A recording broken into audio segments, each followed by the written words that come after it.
नमो अरिहन्ताणं नमो सिद्धाणं नमो आयर्याणं नमो उवध्यायाणं नमो भूरि सव्वसाहुणं तीन भुवन में सा वीतराग विज्ञान शिव स्वरूप शिव का नमो त्रियोग संहारी के।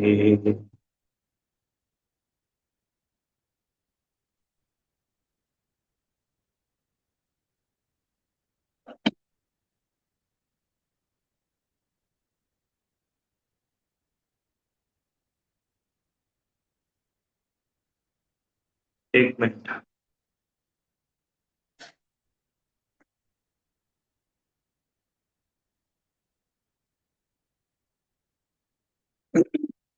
चलिए। पंडित दौलत राम जी द्वारा रचित श्री छैडाला ग्रंथ का हम लोग स्वाध्याय कर रहे हैं। और इसकी छठवीं ढाल में बहुत सुंदर आत्महित की प्रेरणा पंडित जी सभी हम भव्य जीवों के लिए कर रहे हैं। क्या कहा? इमि जानी आलस हानि साहस ठानी यह सिख आदरो जब लो न रोग जरा रहे तब लो झटिति निज हित कर। कितनी बढ़िया बात बताई। इमी जानी माने ऐसा जानकर। कैसा जानकर? कि जो जीव निश्चय व्यवहार रत्नत्रय को धारण करते हैं वास्तव में वे ही मोक्ष रूपी सुख को पाते हैं। उन्हीं के ही संसार रूपी मल का नाश होता है। वे मुक्त होते हैं, अनंत सुखी होते हैं। ऐसा जानकर अब सारे आलस को छोड़ो। आलस को, प्रमाद को छोड़कर। ठीक है। पिछले 2-3 दिनों में हमने इस आलस के बारे में थोड़ा समझा कि वास्तव में आलस मतलब होता है असावधानी। क्या असावधानी, क्या प्रमाद? कि वस्तु स्वरूप के बारे में असावधानी, सबसे बड़ा प्रमाद तो वही है। आत्महित के प्रति असावधानी, देश शास्त्र गुरु के निर्णय में असावधानी, हाँ, सात तत्वों के निर्णय में असावधानी। समझे ना? ये सब प्रमाद ही है। और इसके साथ साथ फिर बाहरी जो कुछ है, जो बाहरी आचरण है, बाहरी जीवन है, वो भी व्यवस्थित नहीं होना, वो भी प्रमाद की श्रेणी में आता है। तो ऐसा जान करके अब प्रमाद को छोड़ो। प्रमाद को छोड़ो। अच्छा, अब आगे प्रमाद को छोड़ दिया, अब इसका उल्टा। भाई दो बातें होती है ना, सरल भाषा में समझे। देख तो होता है भैया पढ़ा हुआ है, और एक कि नहीं भैया वो तो इतना स्पीड वाला है, फटाफट फटाफट सारे काम कर लेता है।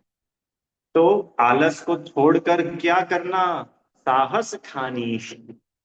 आलस हानि, साहस। तो क्या साहस करना है भैया?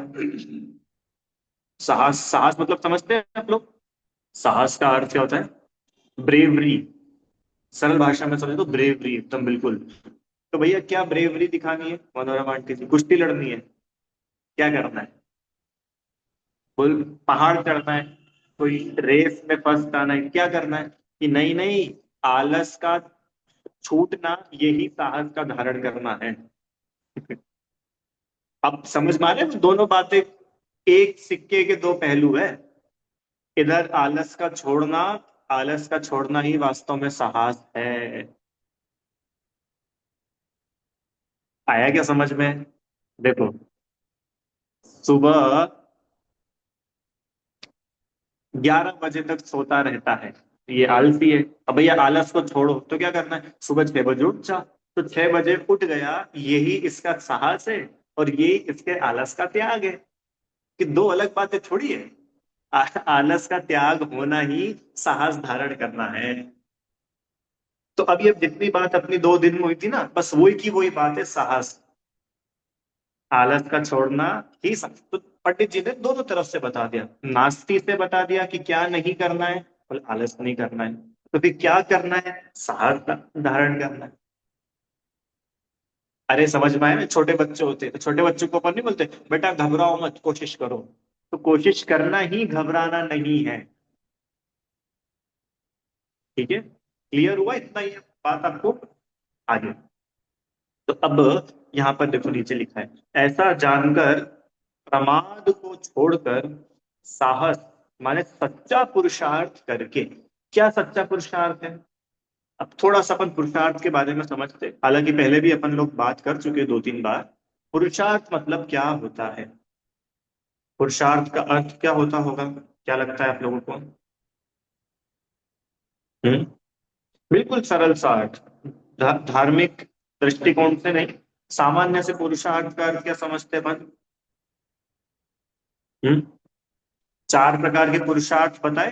धर्म, अर्थ, काम, मोक्ष। ये 4 पुरुषार्थ की चर्चा आती है ना। धर्म, अर्थ, काम, मोक्ष। पुरुषार्थ मतलब सरल भाषा में जो जनरली समझा जाता है मनुष्य का उद्देश्य, भाई इसको क्या करना है, क्या करना है। तो उसको उन्होंने 4 अलग अलग उसमें बांट दिया कि भैया धर्म इसका कर्तव्य है, अर्थ पैसा कमाना इसका कर्तव्य है, काम विवाह आदि करना गृहस्थी होना ये इसका कर्तव्य है, और मोक्ष ये तो परम कर्तव्य है। पुरुषार्थ माने कर्तव्य, हमारी ड्यूटीज, हमारे क्या उद्देश्य है, इस जीवन में हम आए हैं तो क्या करना है। राइट। तो पुरुषार्थ मतलब क्या करना है, कर्तव्य क्या है। जो जो हमारे कर्तव्य है वो सब पुरुषार्थ है। क्या बोला?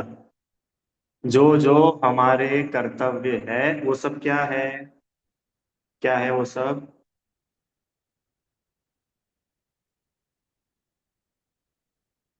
पुरुषार्थ। तो भैया क्या क्या कर्तव्य है? क्या क्या कर्तव्य है? सोचो क्या क्या कर्तव्य है। थोड़ी सी कर्तव्यों की बातें करें आज अपन, क्योंकि कर्तव्य ही देखो कर्तव्य समझो, लक्ष्य, क्या लक्ष्य है? मोक्ष। राइट। उस मोक्ष को पाने के लिए जो कुछ भी किया जाएगा वो कर्तव्य, वो ही हमारा पुरुषार्थ है। ये बात किस किस को समझ में आई? सीमा आंटी जी, है ना। जैसे भोजन, भूख लग रही है, तो भूख लग रही है, मेरा पेट भर जाए, ये मेरा लक्ष्य है। अब इस लक्ष्य को पूरा करने के लिए मैं जो कुछ भी करूंगा वो पुरुषार्थ है, वो मेरा कर्तव्य है। क्या क्या है भैया? रोटी बनाना, सब्जी बनाना, ये सब क्या है? ये सब पुरुषार्थ है। और उस पुरुषार्थ को करके मैं अपने कर्तव्य तक पहुंचा, अपने गोल तक, अपने उद्देश्य की पूर्ति करी। तो अब अपन आज थोड़ी सी ये बात करते हैं कि वास्तव में हमारे कर्तव्य क्या क्या है। कि भैया क्या बात कर रहे हो, हमको क्या हमारे कर्तव्य नहीं मालूम है क्या? अब वो भी आप हमको बताओगे कि नहीं? मैं नहीं बताऊंगा, जो आचार्यों ने बताए हैं अपन तो उस पर थोड़ी बात करें। ठीक है। एक सामान्य से कर्तव्य तो एक गृहस्थ के योग्य कर्तव्य होते हैं, एक साधर्मी के योग्य कर्तव्य होते हैं, एक मनुष्य के योग्य कर्तव्य होते हैं। यहाँ इन कर्तव्यों की बात नहीं है, क्योंकि यहाँ पर हमारा प्रयोजन है मोक्ष। यहाँ पर हमारा प्रयोजन है अनंत सुख, वो निराकुलता। तो वो प्रयोजन की पूर्ति किन कर्तव्यों से होगी? कल्पना आंटी जी, वो है साहस, वो है करने योग्य कार्य। क्या गजब है सच्ची में। आप लोग को एक बात बताता हूँ, देखो अभी क्लास शुरू होने वाली थी ना, क्लास शुरू होने के 2 मिनट पहले तक भी मेरे माइंड में कुछ और प्लानिंग थी कि आज क्लास में ऐसा ऐसा पढ़ाएंगे, ये विषय लेंगे। मैंने कुछ सोच के भी रखे थे 3-4 बातें। मंगलाचरण करने के बाद उनमें से एक भी बात नहीं आई। सारी बातें नहीं नहीं नहीं थी। मैं खुद सोच के नहीं बैठा था कि ऐसा है। क्यों हुआ ये पता है आपको? ये पता चलता है अपन करने वाले नहीं है। सारे विकल्प, सारे विकल्प झूठे हैं। कार्य योग्यता के अनुसार होने योग्य ही होता है। बिल्कुल होने योग्य ही होता है। मैंने कभी सोचा भी नहीं था कि वो जो आलस है ना, आलस वो 3 दिन तक चलेगा। चल गया 3 दिन। और जबकि पता है यहाँ पर तो पंडित जी क्या शिक्षा देने वाले हैं? वहां यहाँ पे तो ये शिक्षा देने वाले हैं, करो करो करो, सम्यक दर्शन करो, सम्यक दर्शन करो। अगली लाइन में ना, जब लो न रोग जरा रहे, तब लो झटिति निजहित करो। और अपन ने क्या पढ़ लिया क्लास में कि सम्यक दर्शन करने से होता नहीं है, वो तो होगा। और वो दोनों उल्टी बातें नहीं लगती है? एक तरफ तो क्या उपदेश दे रहे, करो करो करो करो करो, आत्महित करो आत्महित करो। और एक तरफ क्या बोल रहे रीता आंटी, कि वो होगा। तो पता है, समझो इन दोनों की संधि है, ऐसा नहीं कि अलग अलग है। सम्यक दर्शन अपने समय पर होगा, ये जो स्वीकार हुआ ना, स्वीकृति हुई है, इस स्वीकृति का नाम ही सम्यक दर्शन है। ये वस्तु स्वरूप एक्सेप्ट हुआ ना अपने को, कि मेरे करने से कुछ नहीं होता है, प्रत्येक कार्य अपनी योग्यता से अपने अपने समय में होता है ना। ये जो वस्तु स्वरूप को एक्सेप्ट किया, इसी का नाम सम्यक दर्शन है। हाँ सीरियसली, सम्यक दर्शन और कुछ थोड़ी है, वस्तु स्वरूप का निर्णय, वस्तु स्वरूप की सच्ची श्रद्धा, इसका नाम सम्यक दर्शन। चले अब थोड़े कर्तव्यों की बात करते हैं। बहुत अच्छी है, चलो आप लोग को स्क्रीन दिखाता हूँ मैं। हाँ, कर्तव्याष्टक, बहुत अच्छा पाठ है ये। इसमें कुल आठ, ठीक आठ है ना, ये आठ छंदों में कर्तव्य क्या क्या होने चाहिए। अगर हमको भगवान बनना है तो व्हाट इज आवर ड्यूटी, हमारी क्या ड्यूटी है, बहुत सुंदर है। इसके आधार पर देखिए क्यों लिया ये पाठ, वो लिखे ना साहस ठानी। तो क्या साहस, क्या करना, क्या है हमको, देखो क्या बोले। सबसे पहला, आत्महित ही करने योग्य, इतना अच्छा पाठ है। इसमें ही सारी बातें बताई कि हमारे लिए क्या क्या चीजें करने लायक है। आत्महित है करने लायक,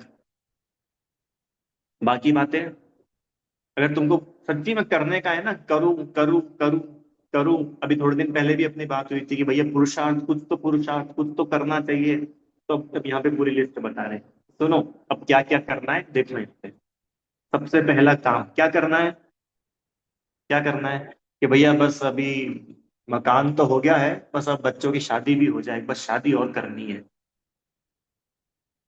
तो बोल रहे ये नहीं है, सबसे पहले लिस्ट में सबसे ऊपर अगर नंबर है तो पहले नंबर पे आना चाहिए आत्महित करना है।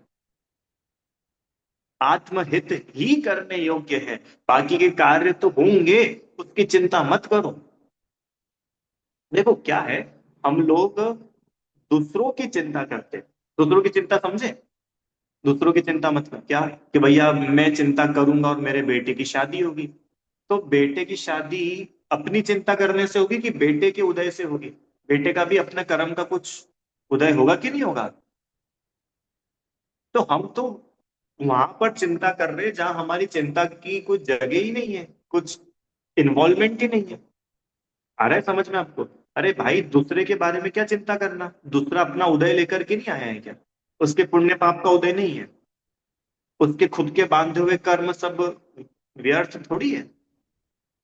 तो अगर चिंता करना ही है, कहीं कुछ करना है, तो दूसरों की तो बिल्कुल छोड़ दो, अपनी करो। आत्महित ही करने योग्य, वीतराग प्रभु भजने योग्य। बहुत सरल है, समझने में ज्यादा कठिन नहीं है, इसलिए मैं सिर्फ लाइन पढ़ रहा हूँ। सिद्ध स्वरूप ही ध्यान योग्य, गुरु निर्ग्रंथ ही वंदन योग्य। तो किसको वंदना करें, जो निर्ग्रंथ गुरु है वही वंदनीय है, बाकी अन्य कुगुरु आदि भेषधारी ये वंदनीय नहीं है। आगे, संगति किसकी करे भैया, साधर्मी ही संगति योग्य। साधर्मी मतलब समझते हैं आप लोग। हाँ भैया, जिसका सरनेम जैन हो वो साधर्मी नहीं, इसका नाम नहीं है साधर्मी। साधर्मी कौन होता है, समान धर्म वाला साधर्मी। क्या है समान धर्म, कि भाई हमारा लक्ष्य है मोक्ष की प्राप्ति, हमारा लक्ष्य है सुखी होना। तो जिन जिन का भी लक्ष्य सुखी होना है ना, वे सब हमारे साधर्मी है। ऐसे साधर्मी संगति करने योग्य, उससे फर्क नहीं पड़ता है, हो सकता है वो कोई हिंदू हो सकता है वो कोई ब्राह्मण हो, कोई मुसलमान भी हो सकता है, अरे तिरियंश हो सकता है। सीता जी का साधर्म था जटायु, था कि नहीं था। फिर साधर्मी माने जिसको आत्महित की जरा सी भी इच्छा है, वो सब हमारे साधर्मी है। ज्ञानी साधक सेवा योग्य, जिनवाणी ही पढ़ने योग्य, सुनने योग्य, समझने योग्य, ये कर्तव्य है हमारे। और आगे भैया, तत्व प्रयोजन निर्णय योग्य, प्रयोजन भूत जो सात तत्व है ना, ये निर्णय करने योग्य, ये है साहस का काम, ये करो, सात तत्वों का निर्णय करो। भेद ज्ञान ही चिंतन योग्य, चिंतन करना है, विचार भी करना है, तो क्या विचार करो? भेद ज्ञान। सब व्यवहार है जानन योग्य, परमार्थ प्रगटावन। गजब लिखा है। क्या लिखा है यहाँ पे, समझ में आए? भैया नहीं नहीं, वो फिर भी व्यवहार में तो करना पड़ता है ना।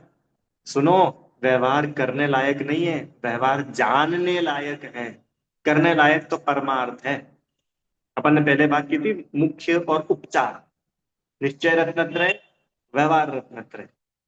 निश्चय व्यवहार में क्या समझा था कि निश्चय रत्नत्रय ही वास्तविक सच्चा मोक्ष मार्ग है, सत्यार्थ मोक्ष मार्ग है।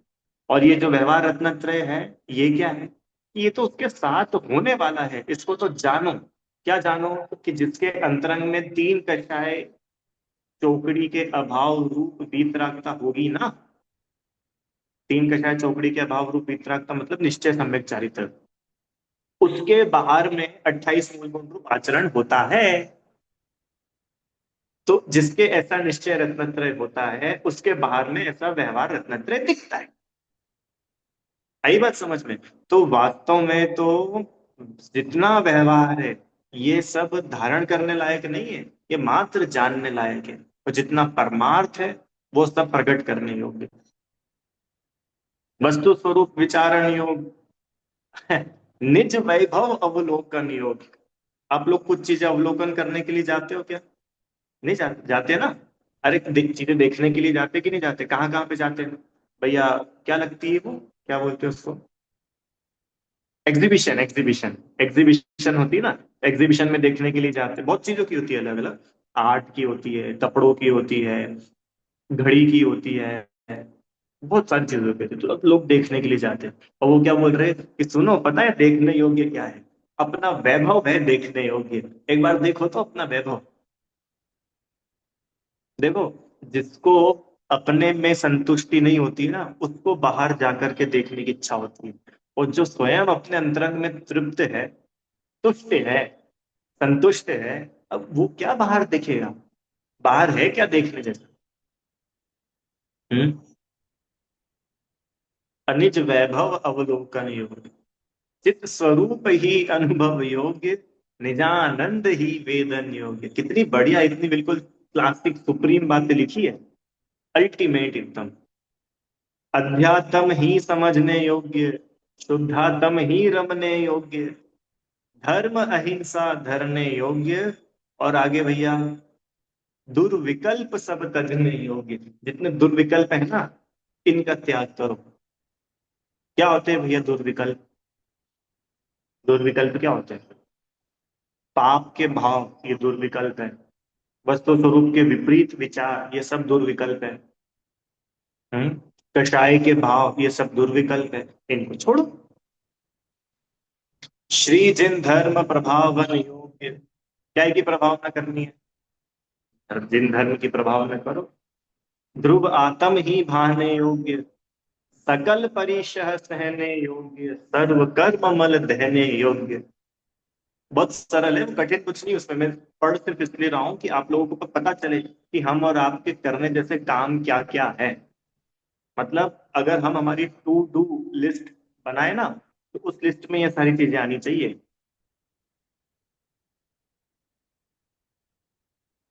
भव भ्रमण मिटाने योग्य, भव भ्रमण मिटाने योग्य। क्षपक श्रेणी, क्षपक श्रेणी क्या होती है?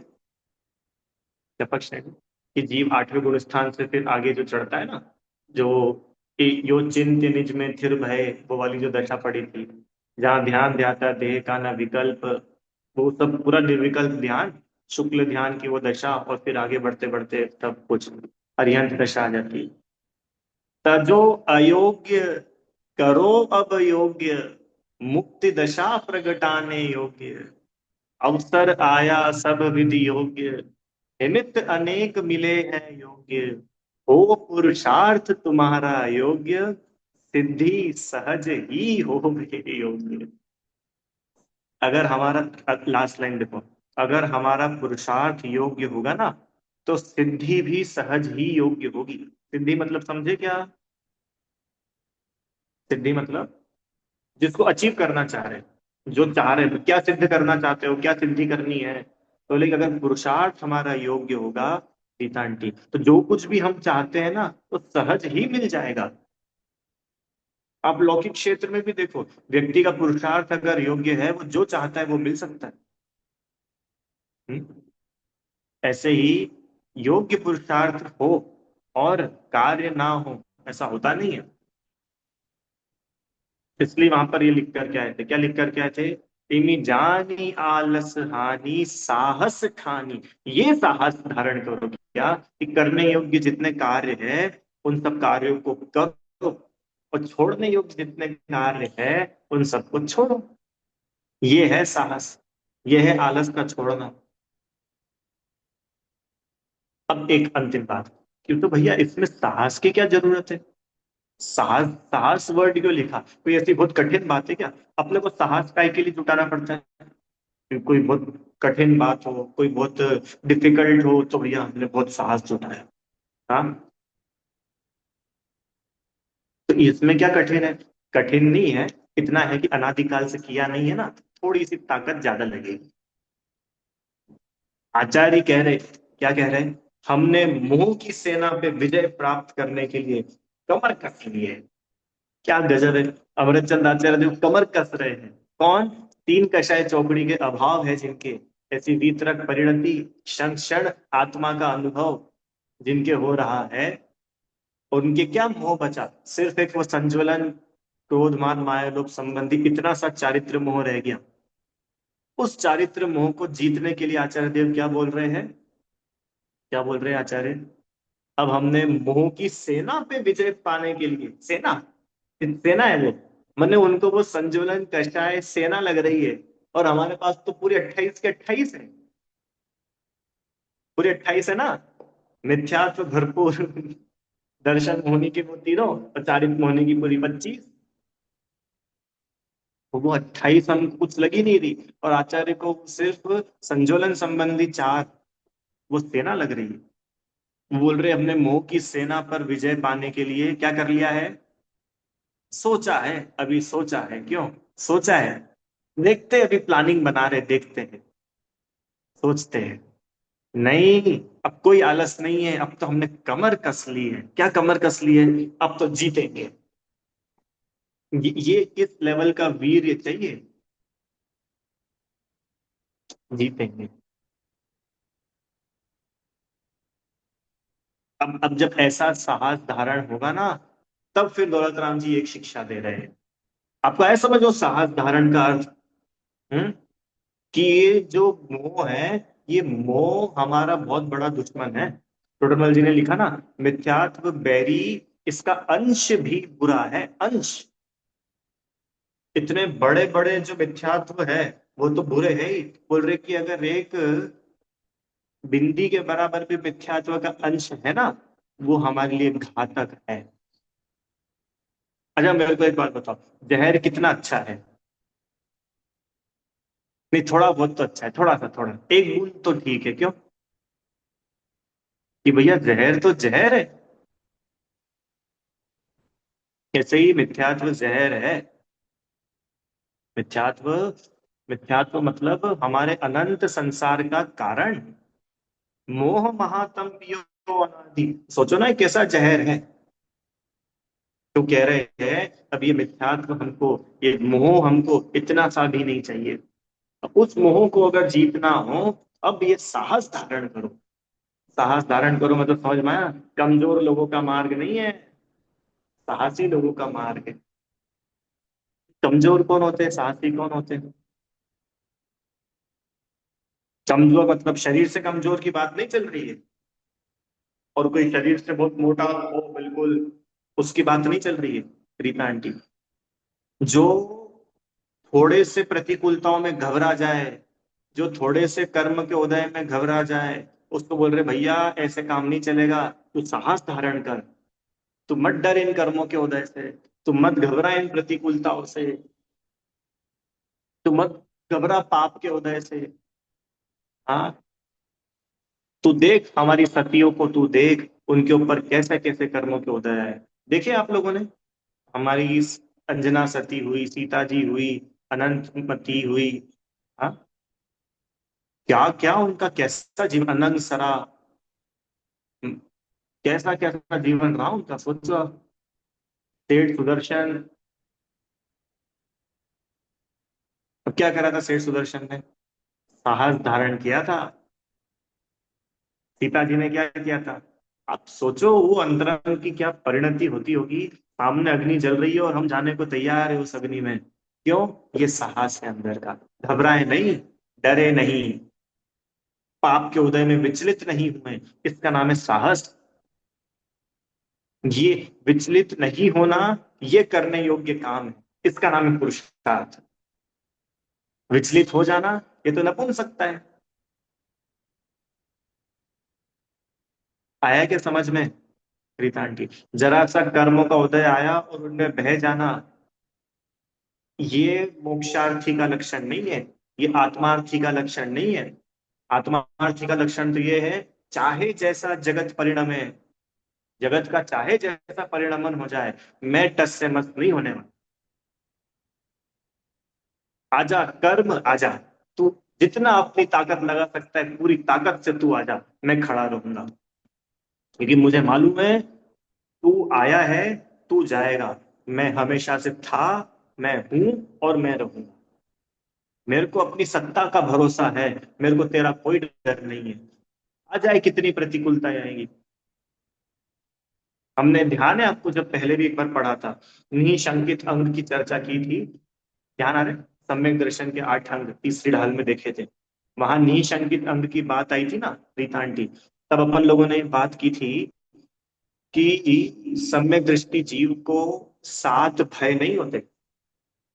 इस लोक का भय, परलोक का भय, वेदना का भय, मरण का भय, हाँ, और अगुप्ति भय, अरक्षा भय, अकस्मात भय, और एक और कोई सारे, ऐसे 7 भय बताए थे ना। सम्यक दृष्टि के भय नहीं होते। तो प्रश्न आया था, भैया क्यों नहीं, सम्यक दृष्टि को क्यों भय नहीं होता है? अरे, उस अपने आत्म स्वभाव, आत्म स्वरूप की भली भांति खबर है। हम्म। आ जाए कर्म का उदय, क्या दिक्कत है? अरे सुनो, कर्म का उदय सबसे खतरनाक बताओ कहाँ पे आता है, जल्दी बोलो। सबसे ज्यादा खतरनाक कर्म का उदय जीव को किस अवस्था में आता है? नरक में, तिर्यंच में, मनुष्य में कि देव में? सबसे ज्यादा खतरनाक, बोलो जल्दी। देवों में तो नहीं आते, पक्की बात है। देवों में तो अनुकूलता ज्यादा होती है, ठीक है। मनुष्य में भी कोई बहुत सबसे ज्यादा खतरनाक तो नहीं आता है। दो बचे, देव, नरक और तिर्यंच। क्या लगता है आप लोगों को? नरक, नरक, तिर्यंच। और तिर्यंच में भी निगोध, वो जो निगोध अवस्था है ना, वो निगोध अवस्था महा दुखमय अवस्था है। सबसे भयानक अगर कर्म का उदय कहीं चलता है, वो है निगोध। अरे है ही नहीं, सोचो ना, भी ज्ञान ज्ञानावरण कर्म का क्या तीव्र उदय। मैं तो घाती कर्म की बात कर रहा हूँ, अघाती तो कोई वैल्यू नहीं रखते, क्योंकि वो तो शरीर से संबंध रखने वाले।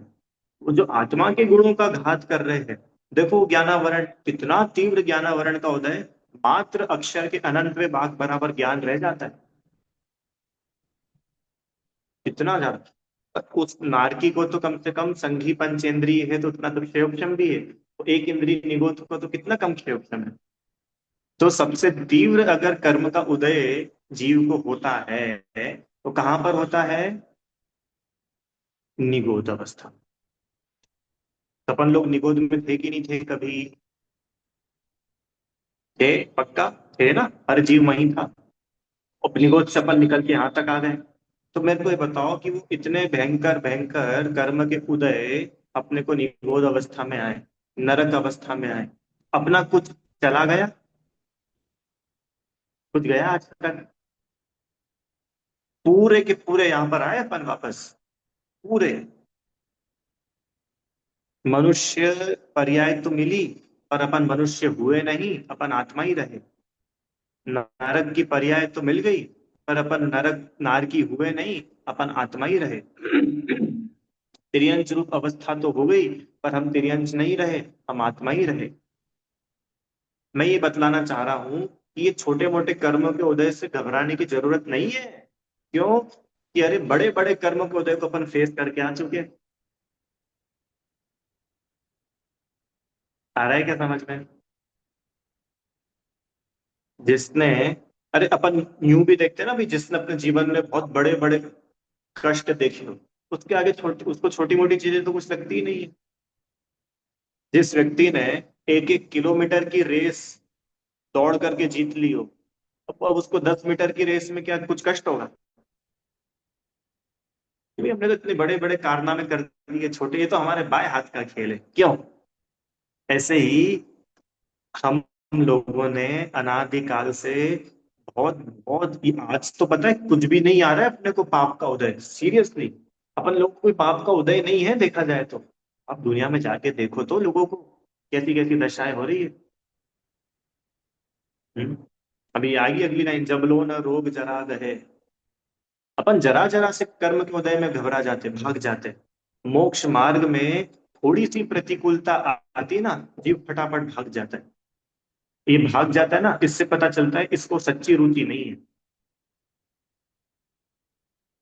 अच्छा मुझे एक बात बताओ, बच्चे लोग स्कूल जाते हैं, फर्स्ट टाइम स्कूल जाते हैं बच्चे, तो हर कोई बच्चा तो ऐसा नहीं होता है ना कि पहले दिन ही हंसते हंसते स्कूल चला जाता है। आप लोग ध्यान करो अपना बचपन या अपने बच्चों का बचपन, तो अपने को ध्यान में आएगा कि बच्चा हमारा बहुत परेशान हुआ। कोई कोई बच्चे तो 1-1 हफ्ते तक रोते रहते हैं, घर से रोते रोते जाते हैं, स्कूल में 2 घंटे 3 घंटे वहां भी रोते रहेंगे, और घर आते टाइम भी रोते रहेंगे।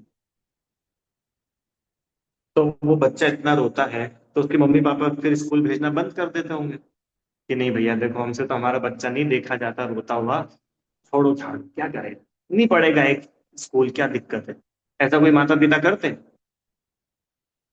तो उसको स्कूल जाने में प्रॉब्लम्स होती है, वो रोता है, उसके बाद भी पेरेंट्स कैसे भी करके उसको स्कूल भेजते, कैसे भी करके। राजा बेटा, उसको मिठाई खिलाएंगे, उसको घुमाने ले जाएंगे, उसको गिफ्ट ला के देंगे, उसको नई ड्रेस देंगे, उसको नई वाटर बॉटल देंगे, कार्टून वाच, मतलब जैसे बने तू स्कूल जा, की हार मान जाते हैं। और मोक्ष मार्ग में जरा सी प्रतिकूलता आती है और हम घर बैठ जाते हैं। इसका मतलब अभी साहस नहीं है। आप समझ रहे?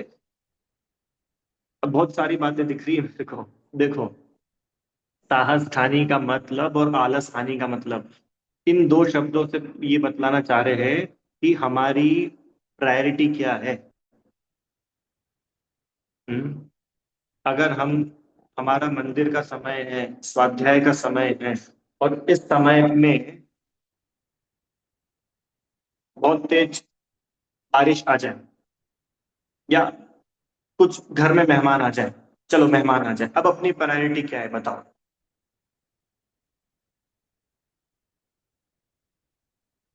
हम्म? बोलो क्या प्रायोरिटी है? ठीक है, कौन सा भगवान कहीं जा रहे हैं, भगवान तो वही है। और क्लास का क्या है, रिकॉर्डिंग सुन लेंगे, है ना? वही दूसरा केस, भारत पाकिस्तान का वर्ल्ड कप फाइनल चल रहा है और मेहमान आ गए, अब क्या करोगे? टीवी बंद करके मेहमान से बातें? क्या करेंगे? अरे आप भी आइए, आप भी आइए, आओ अपन मिल के देखते हैं। उसको भी बिठा लेंगे, वो जब तक पूरा हो नहीं जाएगा ना 50 ओवर, वो भारत ट्रॉफी उठा नहीं लेगा, तब तक उसको बिठा के रखेंगे, तुम भी देखो। ये क्या है? ये बताता है कि हमारी रुचि कितनी है, हमको क्या चीज अच्छी लगती है। हम्म? थोड़ा सा पाप का उदय आता है, व्यक्ति सबसे पहले भगवान को छोड़ता है, व्यक्ति सबसे पहले धर्म को छोड़ता है। बच्चा पाठशाला जाता हो ना, और थोड़ा सा उसको सर्दी खांसी हो जाए तो मम्मी पापा, नहीं बेटा भी नहीं जाना, भी नहीं जाना, बीमार हो जाएगा। और स्कूल कि नहीं, स्कूल तो जाना पड़ेगा, टेस्ट है। हम्म? भले ही एक पैरासीटामोल खा ले, एक क्रोसीन खा ले, तेरे को जाना तो पड़ेगा। हम तेरे को स्कूल लेके चलेंगे, तेरे को बस से नहीं भेजेंगे, हम तुझे स्कूल लेके चलेंगे, अलग से बैठा कर तेरी एग्जाम दिलवाएंगे और तेरे को घर लेके आएंगे। तो वहां हम इतना एफर्ट्स लगाने के लिए तैयार है, और बच्चा बीमार हो जाए तो उसको पाठशाला ले जाने के लिए क्यों नहीं तैयार है? क्यों नहीं तैयार? अरे आप लोग को बात आ रही है क्या, बात समझ में? ये बतलाना चाह रहे आलस ठानी और साहस ठानी, हमारी प्रायोरिटीज क्या है। हमको जहां पर आलसी होना चाहिए वहां तो हम खूब साहस दिखाते हैं, और जहां हमको साहस दिखाना चाहिए हम आलसी होते हैं। जिन जगहों पर हमको आगे होना चाहिए वहां तो अपने को कोई लेना देना भी नहीं, और जहां अपने को कुछ लेना देना नहीं है वहां अपन सबसे आगे खड़े होते हैं। अरे हाँ कि ना? तो वो बोल रहे हैं, इमी जानी आलस हानि साहस ठानी। भैया आलस को छोड़ो और साहस को धारण करो। क्यों? क्योंकि जब तक ये आलसी प्रवृत्ति नहीं छूटेगी, जब तक साहस नहीं आएगा, मोक्ष मार्ग में आगे 1 इंच भी नहीं बढ़ पाएंगे, 1 इंच भी। मैं ऐसा बोल करके मोक्ष कठिन है ऐसा नहीं बतला रहा हूँ, मैं तो ये बतला रहा हूँ कि मोक्ष मार्ग उतना भी सरल नहीं है जितना हम और आपने समझ रखा है।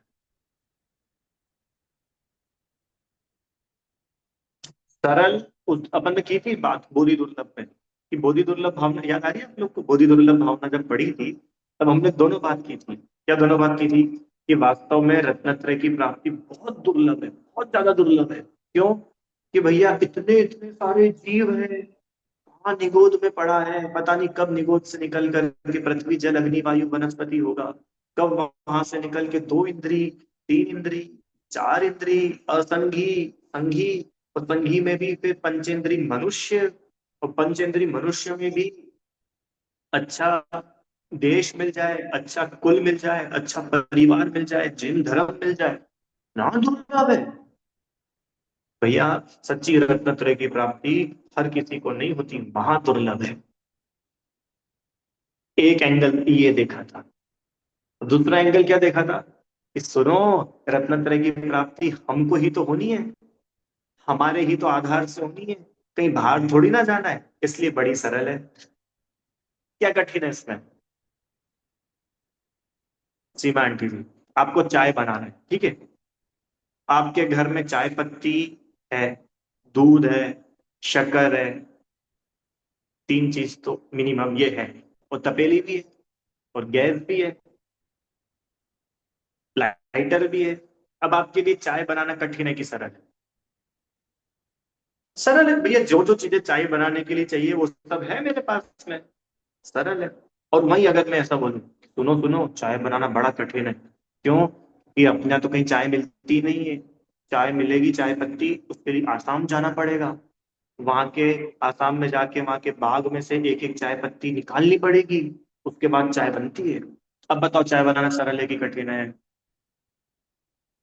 अब कठिन है। तो बोल रहे हैं कि भैया रत्नत्रय की प्राप्ति कठिन है कि सरल है?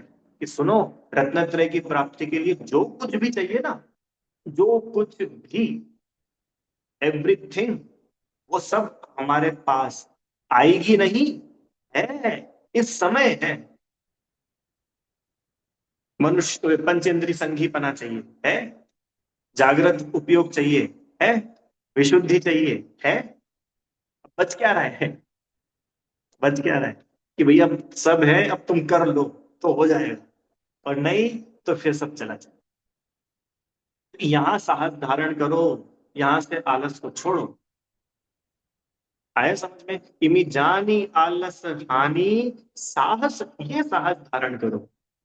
साहस ये होना चाहिए कि I can and I will, मैं कर सकता हूं, मैं करूंगा। अरे अपन नहीं करेंगे तो और कौन करेगा, अच्छा बताओ। हम्म? और कौन करेगा? अपन ही नहीं करेंगे तो और कौन करेगा भाई? ये अंतरंग में इतना जोरदार मोटिवेशन होना चाहिए, इतना जोरदार, कि बिल्कुल सच्ची में सम्यक दृष्टि की श्रद्धा मालूम सिद्ध भगवान से मैच होती है। एक तरफ सम्यक दृष्टि और एक तरफ सिद्ध भगवान, एक साथ खड़े हैं, एक साथ। क्यों? कि जो सिद्ध भगवान की श्रद्धा है वो रामचंद्र जी की श्रद्धा है, वो भरत जी की श्रद्धा है। क्या मजा है! बोल रहे भैया ये आलस छोड़ो, साहस धारण करो, घबराओ नहीं, कर्मों के उदय से नहीं घबराओ। अरे अनादि से जीव ने क्या क्या पढ़ के आए ना अपन, पहली ढाल गीता आंटी। हम्म? अरे अभी दो रोटी खाने को नहीं मिले तो क्यों घबरा के आकुलता करते हो? नरकों में तो कुछ मिला ही नहीं था, तो वहां भी जीवन था कि नहीं था? इसलिए वो दो रोटी के पीछे आकुलता नहीं करो। कितने ही लोग पता है, कर्मोदय का भरोसा नहीं होता है। नहीं भैया, हम तो नहीं कर सकते। क्यों नहीं कर सकते? कोई रोटी नहीं मिलती खाने को, जब आदिनाथ को भी नहीं मिला आहार। हम तो दीक्षा नहीं लेंगे। क्यों? क्यों नहीं लोगे दीक्षा? कठिन है। इसका मतलब तुम्हें अभी कर्मोदय पर भरोसा नहीं है। अपने किए हुए कर्मों से अधिक और कम कभी कुछ नहीं मिलता। इस भ्रम में बिल्कुल मत रहना कि भाई पहले मैं थोड़ा बहुत इकट्ठा कर लूं, थोड़ा बहुत लोगों को सेट कर लूं, फिर उसके बाद मैं धर्म करूंगा। जो लोग ऐसा मानते हैं कि पहले मैं थोड़ी अनुकूलता जुटाऊं उसके बाद धर्म करूंगा, ये मिथ्यात्व है। अनुकूलताएं जुटा करके धर्म नहीं किया जाता। सुन रहे हो रुचि आंटी, क्या बोला? अनुकूलताएं जुटा जुटा करके धर्म नहीं किया जाता, प्रतिकूलताओं से भाग भाग करके धर्म नहीं किया जाता। अनुकूलता ना हो, प्रतिकूलताएं ढेर सारी हो, फिर भी वहां खड़ा होकर मैं धर्म कर सकता हूं, ये है मेरा साहस। सही सही बताना। आप मुझसे किस किस व्यक्ति को, ईमानदारी से बताना, कोई दिक्कत नहीं है, सम्यक दर्शन कठिन लगता है? अरे कुछ तो बोलो। हाँ या ना, दो ही जवाब है कि भैया कठिन लगता है। ठीक है, अच्छी बात है। क्यों लगता है कठिन? क्यों लगता है कठिन?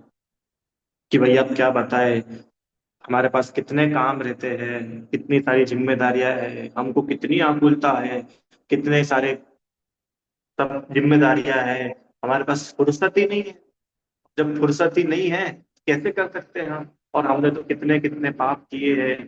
क्यों? और हमारे जीवन में तो अ, सारे सारे तमाम बातें, तो हम पूछते हैं कि वो नरक में नारकी को सम्यक दर्शन हो रहा है, नरक की प्रतिकूलताओं के बीच में, तो नारकी से ज्यादा तो प्रतिकूलता अपने को नहीं है किसी को? नारकी को तो इतनी भूख लगती है कि तीनों लोग का अनाज खा जाए और उसकी भूख ना मिटे, और मिलता एक दाना नहीं है। अपन लोगों के साथ ऐसी सिचुएशन है क्या? हम यूं ही घबराते हैं। अरे एक बात सच्ची में भैया, सम्यक दर्शन से सरल और कुछ भी नहीं है। क्योंकि सम्यक दर्शन के लिए कुछ करना ही नहीं है, जो जैसा है बस उसको वैसा स्वीकार करना है, एक्सेप्ट करना है। और वास्तव में ये जो एक्सेप्टेंस है ना, ये जो स्वीकृति है, इसी का नाम पुरुषार्थ है, इसी का नाम वो साहस है।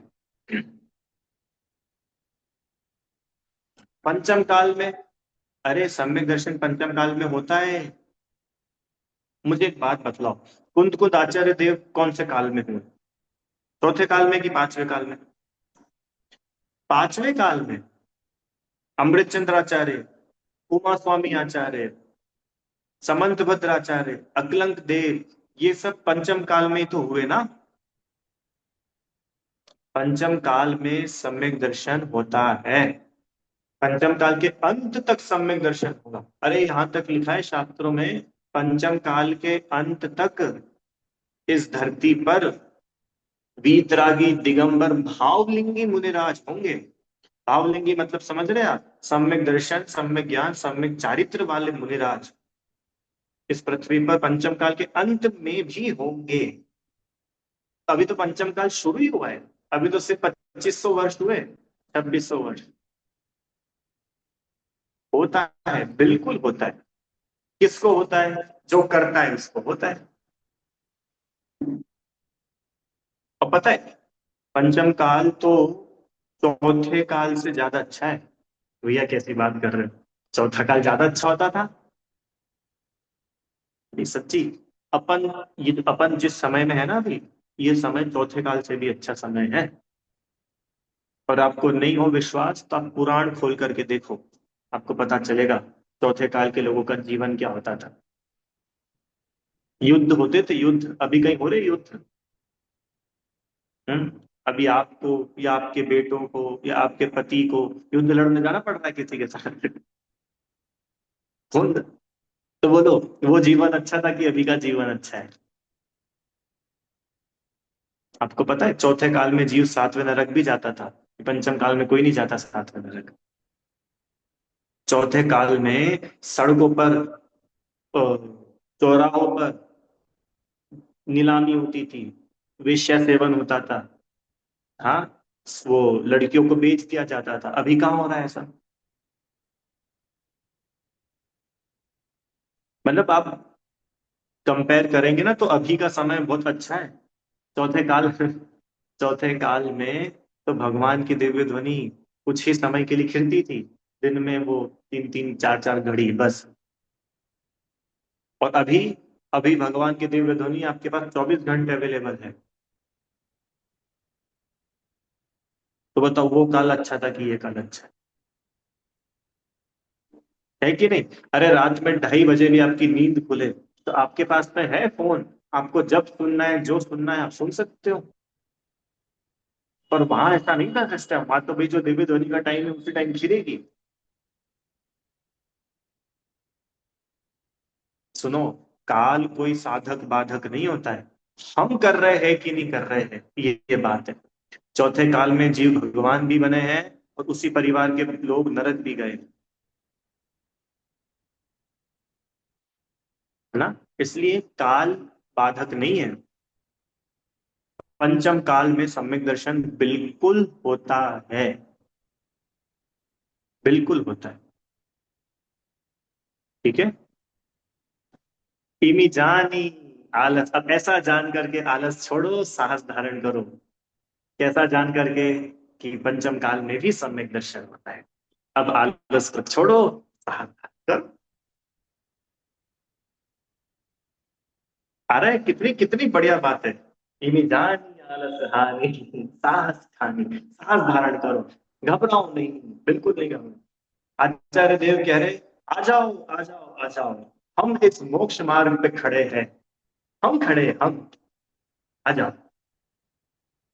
खड़े, आचार्य अमृत चंद्र देव, आचार्य कुंद कुंद देव खड़े हैं अपना हाथ पकड़ने के लिए, काय के नहीं घबराते हो? चलो। बच्चा होता है ना, छोटा सा बच्चा, वो चलना सीखता है। कैसे चलना सीखता है? उसके पापा बोलते हैं, उसकी मम्मी बोलती है, नहीं नहीं नहीं घबरा, हम हैं, हम हैं, तू तो चल, हम खड़े हैं ना, तू चल। तो बस हम खड़े हैं, ऐसा जान करके उसको बिल्कुल उसका कॉन्फिडेंस एकदम बूस्ट हो जाता है। हाँ, बचपन में जब साइकिल चलाना सीखते हैं तो कैसे सीखते साइकिल चलाना? अरे रे मैंने पकड़ा हुआ है तू चल, मैंने पकड़ा हुआ है तू चल, तू चल। तो ये भरोसा रहता है कि मैंने पकड़ा हुआ है, ये भरोसा साइकिल चलाना सिखा देता है।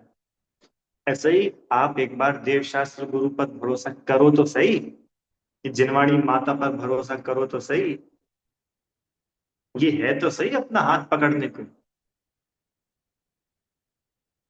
प्रत्येक घर में जिनवाणी होनी चाहिए।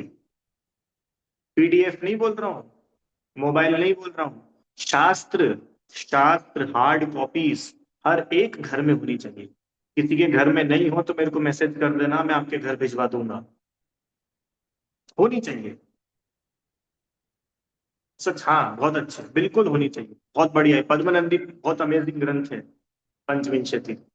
हर घर के अंदर शास्त्र होना चाहिए। क्या कारण है पता है? क्या कारण है? देखो, भगवान तो हमको हमेशा मिलते नहीं है। हम्म?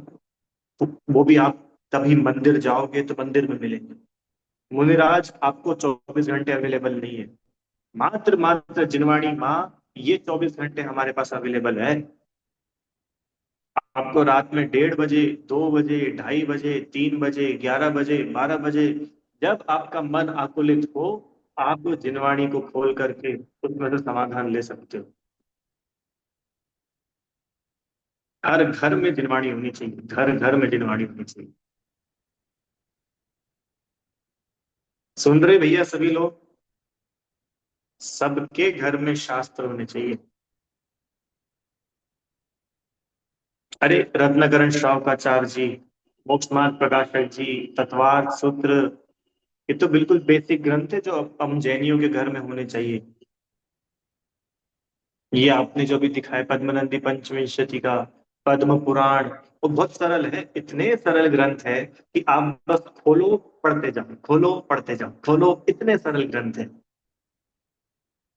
ये हमेशा जलने वाले दीपक है ये शास्त्र।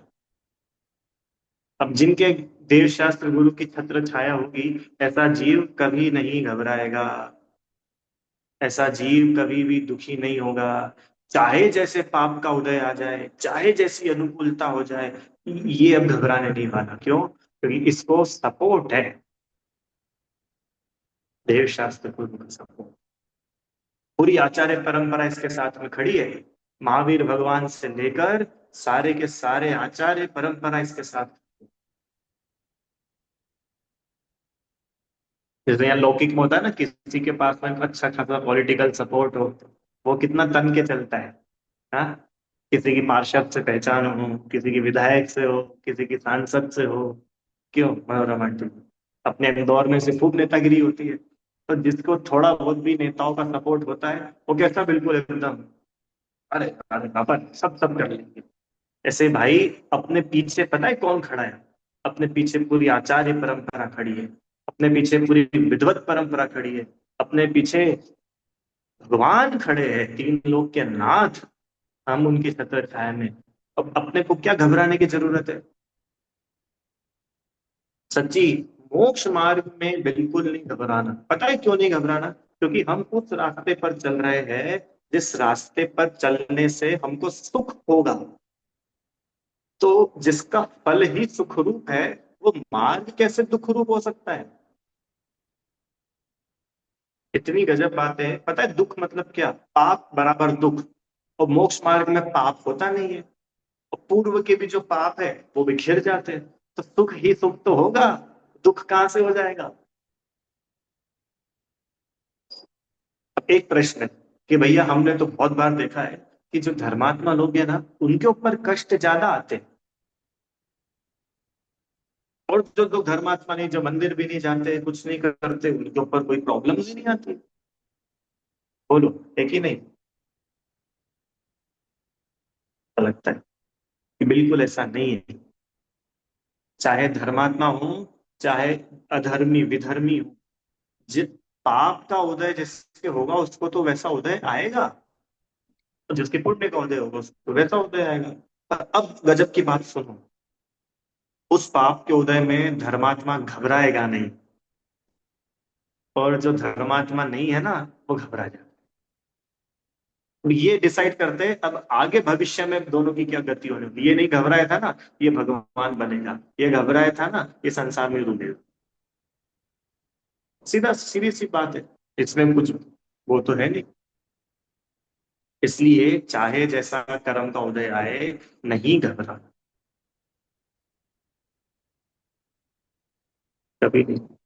और अपने को अगर ऐसा लगता है कि बहुत ज्यादा विकट परिस्थिति है, तो बिल्कुल सब छोड़ छाड़ करके जिनेंद्र देव के चरणों में जाके बैठ जाना, आपको पक्के में समाधान मिलेगा।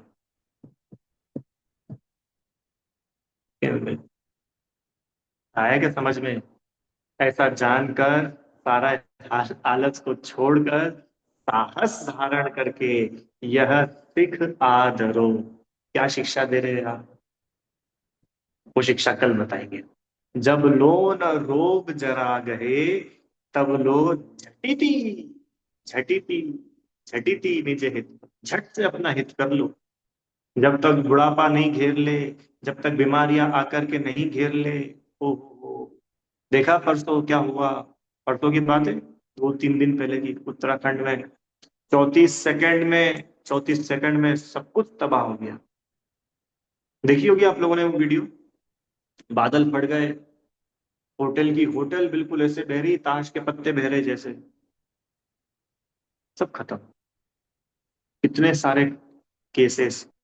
छोटा सा बच्चा, 8 साल 10 साल का बच्चा, लोहे का पाइप हाथ में लेके खेल रहा था, ऐसे ही ऐसे ऊपर से हाई टेंशन लाइन जा रही थी, वो पाइप ऊपर गया, फट से ऊपर, और ऊपर जाके ऐसा नीचे गिरा, जमीन में गड्ढा हो गया, मर गया, खत्म जीवन। 8 साल का बच्चा चला गया। कितने सारे हैं ऐसे केसेस। इसलिए भैया, जब तक ऐसे बीमारी, ऐसा बुढ़ापा, ऐसे तीव्र कर्म के उदय आकर के नहीं घेर लेना, अभी ये जो अनुकूल वातावरण अपने को मिला है, इसमें झटी झट से अपना हित कर लेना चाहिए। ठीक है, करेंगे इस पर चर्चा। अभी तो आज तो थोड़ा विशेष साहस के ऊपर खोला। घबराना नहीं, धैर्य रखना, साहस रखना, धीरज रखना। अपन भगवान बनने जन्मे हैं। भगवान, देखो जिसका लक्ष्य बड़ा होता है ना, जैसे किसी को आईएएस बनना है, तो वो घबराता नहीं है। घबराता है वो नहीं। अरे वो छोटी मोटी प्रॉब्लम्स में आती, तो उसको लक्ष्य, बड़ा लक्ष्य दिख रहा है ना, तो इन छोटे छोटे बातों से वो ज्यादा घबराता नहीं है। ऐसे ही अपने पास तो कितना बड़ा लक्ष्य है। क्या लक्ष्य है अपना? अरे भगवान बनने का लक्ष्य है। ये बहुत बड़ी बात है, भगवान बनना। भगवान बनने की सोच भी अगर है ना, सोच, भगवान बनना चाहिए, ये सोच भी जिसके है, वो व्यक्ति वास्तव में बहुत बड़ी सोच वाला है। चलो अंतिम बात लेके पूरी करते हैं। आप लोगों को वीतरागता अच्छी लगती है कि नहीं? अच्छी लगती है ना? तो बधाई हो, आपकी और महावीर भगवान की चॉइस मिलती है। हाँ, क्योंकि उनको भी वीतरागता अच्छी लगती है। उनको भी वीतरागता सुहाई थी, इसलिए उन्होंने वीतरागता को पा लिया। नहीं होता है? अरे यार, ये इनकी चॉइस तो उनसे मिलती है, अपनी चॉइस महावीर भगवान से मिलती है। क्यों? उनको वीतरागता सुभाती थी, हमको भी उनको आत्म स्वरूप अच्छा लगा था। हमको भी लगता है क्या? अगर हाँ, तो अपन महावीर भगवान की कैटेगरी वाले लोग, ऊंचे लोग, ऊंची पसंद। तो अपनी पसंद इतनी ऊंची है, महावीर भगवान से मिलती जुलती। अपनी पसंद ऐसी नहीं है संसारियों जैसी। साहस रखना। देखो क्या है, मोक्ष मार्गी होते थोड़े, संसारी होते बहुत सारे। तो नेचुरली संसारियों के बीच में अगर कोई मोक्ष मार्गी होगा, तो क्लैशेस तो होंगे। क्या क्लैशेस होंगे? कि संसारी जो है, उसकी चॉइस तो है विषय भोग, उसकी चॉइस तो है कषाय, उसकी चॉइस तो है पाप। और जो मोक्ष मार्गी है, उसकी चॉइस है आत्महित, उसकी चॉइस है देवशास्त्र गुरु, उसकी चॉइस है वीतरागता। और सरल करूं, संसारी की चॉइस है कुल्लू मनाली, मोक्ष मार्गी की चॉइस है सम्मित शिखर। संसारी की चॉइस है, अब लगा लेना सब आप अपने हिसाब से। तो वो कैसे मैच होगा? क्योंकि इसको तो संसार में जाना है ना, तो संसार दिन से भी बढ़ता है, ये सारे काम इसको होंगे। और इसको तो मोक्ष जाना है, तो मोक्ष जिससे भी होता होगा, वो सारे काम इसके जीवन में होंगे। तो अगर हम अपनी मैचिंग संसारी जीवों से करेंगे, तो हम कभी भगवान नहीं बन पाएंगे।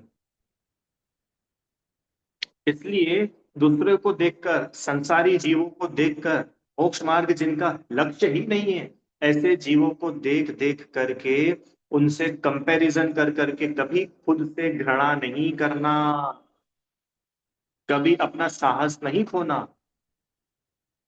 देखो उसने तो इतना अच्छा कर लिया, देखो उसका कितना बढ़िया पैकेज हो गया, देखो उसने तो वहां पर बेंगलोर जैसी जगह पे घर खरीद लिया, मुंबई में घर खरीद लिया, और देखो अपन तो बिल्कुल आगे नहीं बढ़ पाए। तुमको पता नहीं है, तुम बहुत आगे बढ़ चुके हो और वो पीछे जा रहे हैं। क्यों? बहु बहु परिग्रह नरक आयु का आश्रव का कारण है, और अल्प आरंभ अल्प परिग्रह वो स्वर्ग और फिर मोक्ष का कारण है। अब बताओ कौन आगे बढ़ा और कौन पीछे हुआ? इसलिए अपने को अपना नजरिया बदलना चाहिए, अपने को साहस लाना चाहिए। किसी को देख करके झट से अपने आप को दीनहीन नहीं मान लेना। अरे अपने को तत्व ज्ञान समझ में आया, अपन इस विश्व के सबसे ज्यादा लकी पर्सन है, जिसको ये आत्महित की बात समझ में आई। तीन लोग के नाथ ने जो बात बताई थी, वो बात मेरे को समझ में आ गई, इतनी बड़ी बात है। इसलिए आलस छोड़ो, साहस धारण करो। कभी भी ऐसा नहीं सोचना कि पता नहीं क्या होगा, पता नहीं मैं कोई गलत तो नहीं कर रहा हूँ, पता नहीं आत्महित होगा कि नहीं होगा। अब ये बोल तो रहे हैं, पता नहीं भगवान बनेंगे कि नहीं बनेंगे, पता चला यहाँ के भी सुख थोड़े तो अनंत सुख नहीं मिला। कभी ऐसा संशय नहीं होना। अरे वीतरागी भगवान के शासन में अपन लोग हैं। आ रही है मेरी बात समझ में आपको? कभी साहस नहीं होना। और जहां थोड़ी प्रतिकूलता है, और दुगनी मोटिवेशन के साथ आगे बढ़ना, झट से भगवान बन जाओगे। बहुत गजब मार्ग है। आनंदित रहने का मार्ग है, मजे करने का मार्ग है। दुखी होकर के भगवान नहीं बनते, दुखी होकर के धर्म नहीं होता, संक्लिष्टता में धर्म नहीं होता, दुखी होकर के भूखे रह करके उपवास करने का नाम धर्म नहीं है। प्रसन्न रहने का नाम धर्म है, आनंदित रहने का नाम धर्म है। अरे अपने को देख करके दूसरे लोगों की तबीयत खुश हो जाए, ऐसा होना चाहिए एक सम्यक दृष्टि का जीवन। सम्यक दृष्टि जीव का चेहरा ऐसा होना चाहिए, उसको देख करके लोग बोले तुम्हारे पास है क्या? तुम जब मजे में रहते हो, तुम्हें जब देखो तुम जब आनंद में रहते हो, क्या है तुम्हारे पास में ऐसा? मैंने दूसरे को, अपने को दूसरा देखे ना तो उसको ऐसा लगना चाहिए कि यार इनके पास में कुछ स्पेशल है। ऐसा अपना जीवन होना चाहिए। ये है आलस को छोड़ना और साहस धारण करना।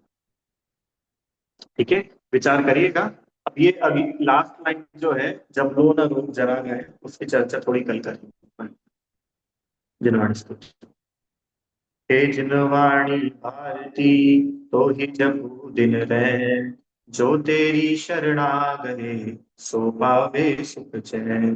जानी के ज्ञान से सूझे लोका लोक, तो वाणी मस्तक नमो सदा दे तुम।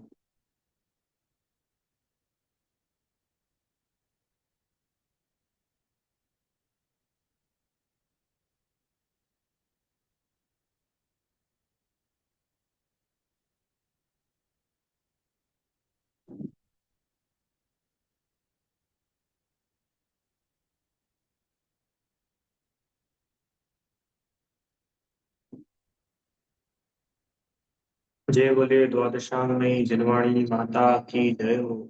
महान जैन धर्म की जय।